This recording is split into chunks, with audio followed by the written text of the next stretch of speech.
কোনো রকম pizza do তৈরি করার ঝামেলা ছাড়া আজকে আমি আপনাদের সাথে পাউরুটি, দুধ, ডিম দিয়ে খুবই মজাদার আর সহজ একটা পিৎজা রেসিপি শেয়ার করব। এই পিৎজাটা তৈরি করতে যেমন কম সময় লাগে, তেমনি আপনার ঘরে থাকা সাধারণ কিছু উপকরণ দিয়ে এটা তৈরি করে নিতে পারবেন। এটা কেউ খেয়ে বুঝতেই পারবে না যেটা আপনি পাউরুটি দিয়ে বানিয়েছেন। তো পিৎজাটা বানানোর জন্য আমি প্রথমে এখানে একটা ছোট বাটিতে 100 গ্রামের মতো মুরগির বুকের মাংস ছোট করে কিউব করে কেটে নিয়েছি। তারপর এখানে আমি অ্যাড করে দিচ্ছি হাফ চা চামচ আদা বাটা, হাফ চা চামচ রসুন বাটা, 1 চা চামচ সয়া সস, 1 চা চামচ টমেটো সস, হাফ চা চামচ লাল মরিচের গুঁড়া, 1/4 চা চামচ কালো গোলমরিচের গুঁড়া, আর দিয়ে দিচ্ছি স্বাদ মতো লবণ। আমরা যেহেতু এখানে সয়া সস ব্যবহার করেছি আর সয়া সসে কিন্তু একটা এক্সট্রা লবণ থাকে, তাই লবণটা দেওয়ার সময় বুঝে শুনে দিবেন, তা না হলে কিন্তু লবণটা বেশি হয়ে যাবে। এবার মুরগির মাংসের সাথে মশলাগুলো খুব ভালোভাবে মিশিয়ে নিয়ে এই মাংসটাকে ম্যারিনেট হওয়ার জন্য 10 মিনিট একটু রেস্টে রেখে দিব। এর ফাঁকে আমরা পিৎজার বেসটা তৈরি করে নিব।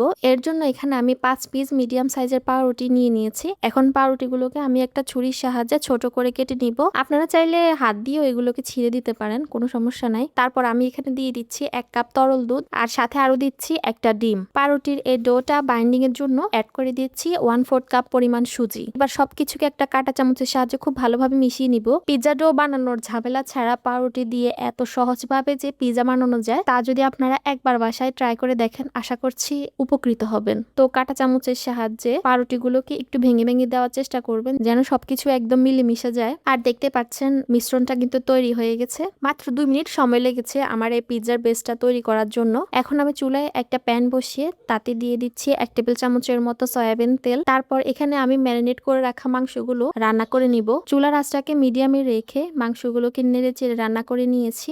এবার মাংসগুলো প্যান থেকে উঠিয়ে আমি সেম প্যানে পাউরুটি, দুধ আর ডিমের মিশ্রণটা ঢেলে দিচ্ছি আর চামচের সাহায্যে এটাকে একটু সমানভাবে ছড়িয়ে নিচ্ছি। এরপর এটাকে আমি ঢাকনা দিয়ে 5 মিনিট চুলার আঁচটা মিডিয়ামে রেখে রান্না করে নিব। 5 মিনিট পর আমি ঢাকনাটা উঠিয়ে এই পিৎজা বেসটাকে একটু উল্টে দিচ্ছি। আর দেখতেই পাচ্ছেন আমার এই বেসটা কিন্তু একটু ওভারকুক হয়ে গিয়েছে, তবে কিন্তু এটা পুড়ে যায়নি। এরপর আমি এখানে দিয়ে দিচ্ছি পরিমাণ মতো টমেটো সস, চামচ দিয়ে একটু ছড়িয়ে দিচ্ছি। তারপরে দিয়ে দিচ্ছি কিছুটা মোজারেলা চিজ। এরপর আমি আমার পছন্দের মতো পিৎজা টপিংটা সাজিয়ে নিচ্ছি। আমি দিয়ে দিচ্ছি আগে থেকে ভেজে রাখা মুরগির মাংস, দিয়ে দিচ্ছি কিউব করে কেটে রাখা টমেটো, কিউব করে কেটে রাখা পেঁয়াজ, আর দিয়ে দিচ্ছি ছোট ছোট করে কেটে রাখা কাঁচা মরিচ। আমি আসলে চেষ্টা করেছি একদম ঘরোয়া উপকরণ দিয়ে আজকের এই পিৎজাটা বানানোর জন্য। সব সময় আমাদের হাতের কাছে পিৎজা বানানোর জন্য ওরকম এক্সপেন্সিভ উপকরণগুলো থাকে না, তাই আপনারা আমার আজকের রেসিপিটা ফলো করে ট্রাই করে দেখতে পারেন। আশা করছি আপনারা ঘরোয়া উপকরণ দিয়ে রেস্টুরেন্ট স্টাইল পিৎজার টেস্টটা পাবেন। সবশেষে আমি আবারও কিছুটা মোজারেলা চিজ